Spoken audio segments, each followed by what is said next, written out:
বন্ধুরা এখন আমরা কথা বলবো এসি জেনারেটর নিয়ে। এসি জেনারেটর বলতে আসলে বোঝায় অল্টারনেটিভ কারেন্ট জেনারেটর, অর্থাৎ যেই জেনারেটরের মাধ্যমে বিদ্যুৎ প্রবাহ যেটা তৈরি হবে সেটা ক্রমান্বয়ে দিক পরিবর্তন করবে সময়ের সাথে সাথে। তো প্রথম কথা হলো কি, এটা কেন প্রয়োজন?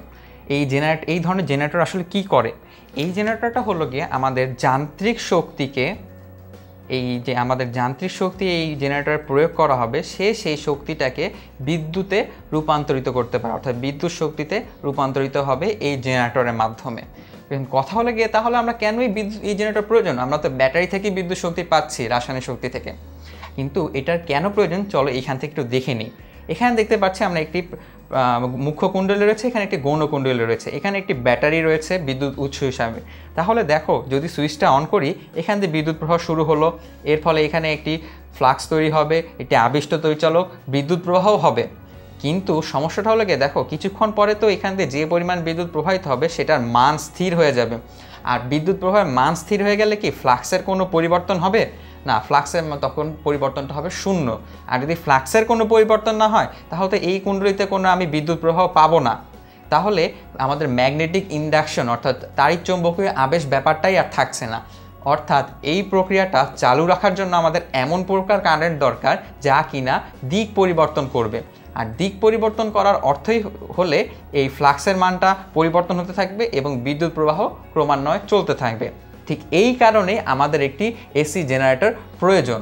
তো চলো একটি সাধারণ এসি জেনারেটরের কীভাবে কী দিয়ে তৈরি হয় সেটা আমরা একটু জেনে নিই। এখানে প্রথমেই থাকে হলো গিয়ে একটি ক্ষেত্র চুম্বক। তো ক্ষেত্র চুম্বকটা জেনারেলি ইউ আকৃতির হয়, তো আমরা তার একটি অংশ নিয়ে চিন্তা করছি। এখানে হচ্ছে নর্থ পোল এবং এটা হচ্ছে সাউথ পোল। তাহলে বলরেখাগুলো সব এই দিক দিয়ে পাস হচ্ছে, অর্থাৎ এখান থেকে এখানে বলরেখা যাচ্ছে। এখানে আরেকটা জিনিস থাকবে হচ্ছে আর্মেচার। আর্মেচার বলতে আসলে কিছুই বোঝে না, এই যে আয়তাকার জিনিসটা দেখতে পাচ্ছি এই জিনিসটা হচ্ছে আর্মেচার। এখানে বিদ্যুৎ প্রবাহী তারগুলো পেঁচানো থাকে কয়েল আকারে, একটা সলিডারের মতো ব্যাপার থাকে। এইখানে থাকে আমাদের স্লিপ রিং। এই যে আমাদের দুটি তার বের হয়ে আসছে, এই স্লিপ রিংটা এর সাথে যুক্ত থাকে এবং তার সাথে থাকে কার্বনের তৈরি ব্রাশ। এটা আমাদের বাইরের সার্কিট বা এখানে যেখানে বিদ্যুৎ প্রবাহ পাঠাতে যাচ্ছি সেখানে রাখা থাকে। এখন কথাগুলো এটা কিভাবে কাজ করে, এই যে এখানে হ্যান্ডেলটা দেখা হচ্ছে, তো এইটাকে আমরা সমদ্রুতিতে ঘুরাই, অর্থাৎ একটা সমান বেগে সবসময় এটা ঘুরতে থাকে। তো ঘুরলে কি হবে দেখো, এই পাতটা একসময় কি ঘুরে পরিবর্তিত হয়ে এইরকম একটি অবস্থানে আসবে। তাহলে দেখো যখন এটা শোয়ানো ছিল তখন তার ভিতর দিয়ে যেরকম বলরেখা চলছিল এখন কি সেরকম বলরেখা যাবে? বলরেখায় পরিবর্তন আসবে। আর বলরেখার পরিবর্তন হলে কি হবে? একটা ফ্লাক্সের পরিবর্তন আসবে। ফ্লাক্সের পরিবর্তন হলে কি হবে? একটি আবিষ্ট বিদ্যুৎ চালক শক্তি এবং একটি আবিষ্ট বিদ্যুৎ চালক প্রবাহও পাবো। তো দেখো ক্রমান্বয়ে যদি সবসময় ঘোরাতে থাকি এই ফ্লাক্সের পরিবর্তন সবসময় হতে থাকবে এবং অল টাইমে একটি কারেন্ট প্রবাহ পাবো।